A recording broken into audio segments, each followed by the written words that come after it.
Imagine arriving at your factory on Monday morning,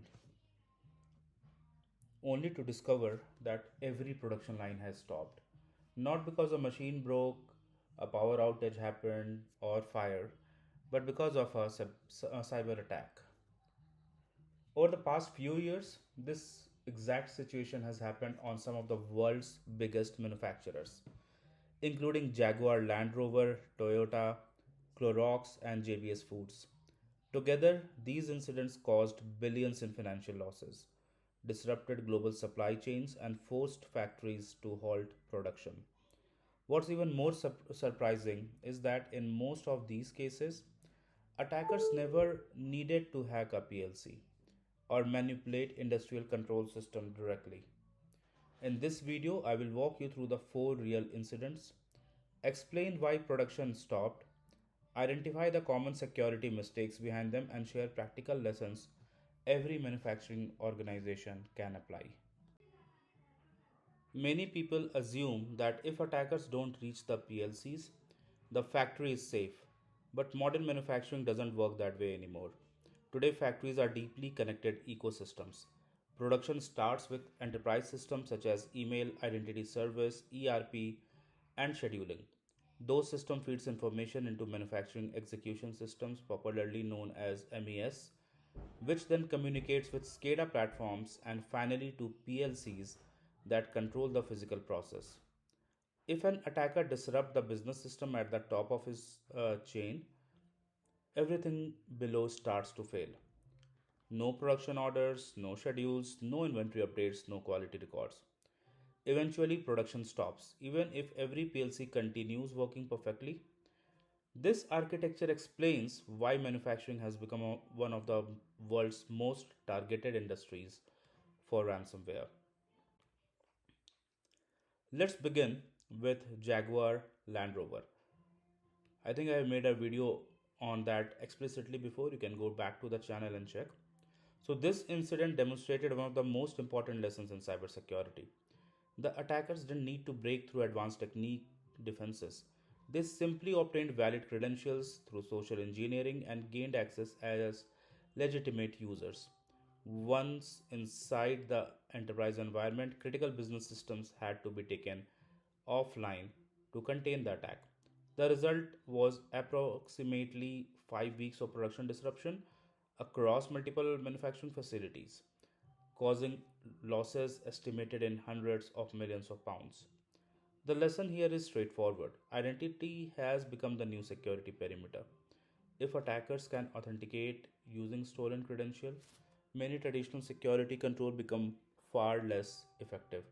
This is why phishing resistant multi-factor authentication, privileged access management, and continuous identity monitoring are no longer optional. They are essential.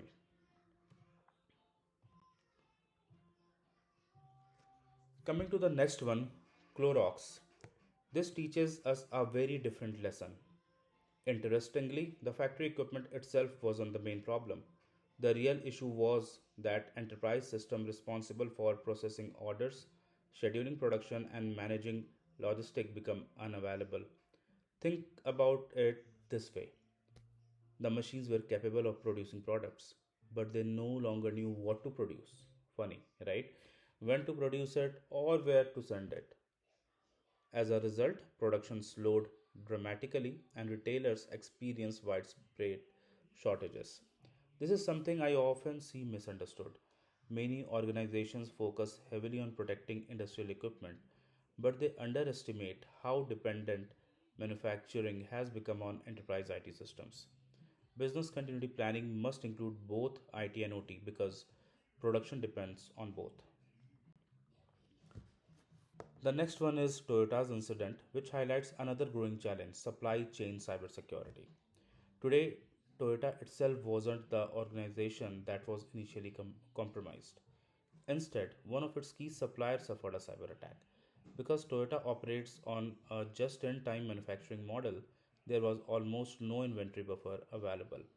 When the supplier couldn't deliver parts or provide operational information, Toyota had no choice but to stop production across 14 plants.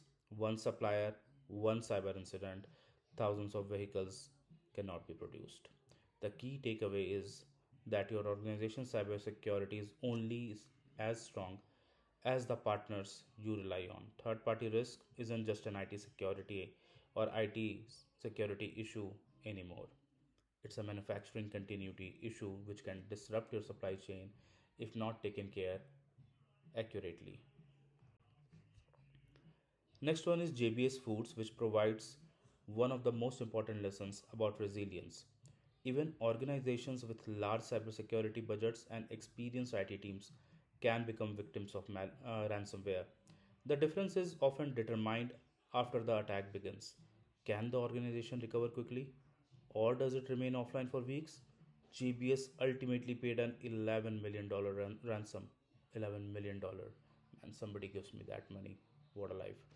But anyway, coming back to the topic, but what really helped them restore operation was their ability to recover system and continue businesses.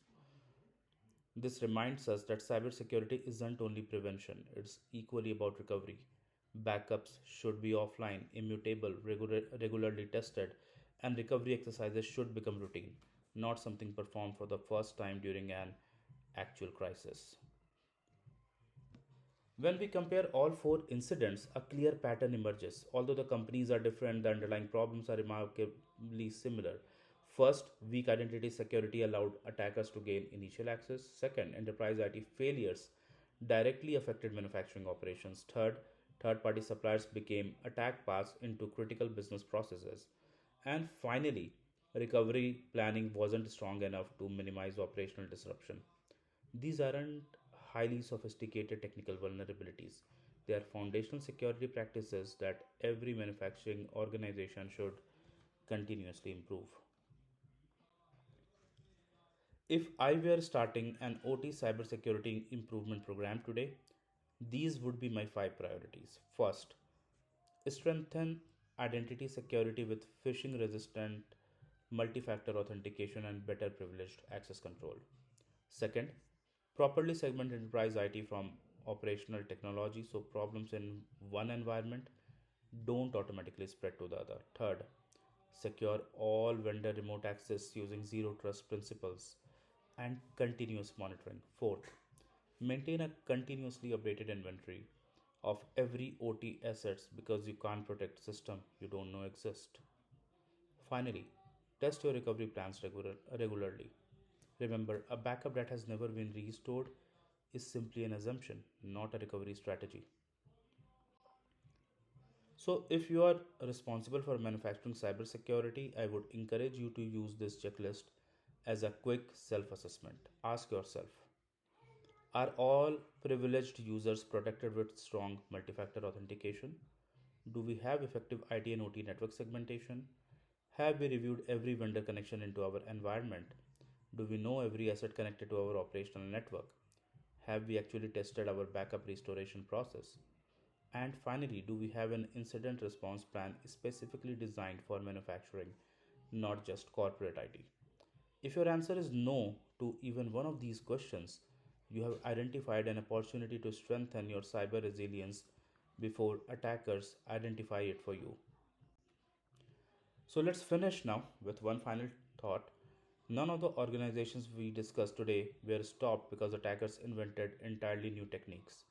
They were stopped because attackers successfully exploited well known security gaps in identity management, network architecture, supplier security, and recovery planning. The good news is that every one of these areas can be improved with right strategy and consistent execution.